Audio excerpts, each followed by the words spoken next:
చూసారా, ఈ జామ చెట్టు మందే చిన్న చిన్న పింజులు ఉన్నాయన్నమాట. కానీ ఇప్పుడు మనకి జాంకాయ తినాలని ఉంది, ఏం చేయాలి మరి? అదిగో చూసారా అక్కడ ఆ పక్కన సతీష్గఢ్ ఇంట్లో జామ చెట్టు ఉందన్నమాట. చెట్టు నిండా కాయలు ఉన్నాయి. రండి ఒకటి కోసుకొచ్చేద్దాం. చూసారా, చెట్టు నిండా కాయలు ఉన్నాయి. ఏదో ఒక కాయ కోసేసుకుందాం రండి. ఇంట్లో ఎవరో ఉన్నట్టున్నారు, నాకు కొంచెం టెన్షన్ వస్తుంది. ఒకవేళ కానీ ఎప్పుడైనా యూట్యూబ్లో వీడియో కానీ సతీష్ గారు చూసాడంటే, ఏ అక్క చెట్టుకి కాయ కోసావా అంటే, ఏదో వీడియో కోసం కోసానురా అని చెప్పేయాలన్నమాట. ముందుగా ప్రిపేర్ అవ్వాలి కదా. అంటే మనం ఏదైనా పొరపాటు చేసినప్పుడు దాని నుంచి ఎలా తప్పించుకోవాలి అనే విషయాన్ని కూడా ముందుగా మనం ఆలోచించి పెట్టుకోవాలి.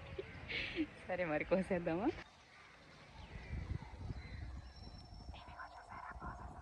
కోసుకొచ్చేసాను. అయినా సరే దొంగతనం చేసిన కాయలు భలే టేస్టీగా ఉంటాయి కదా.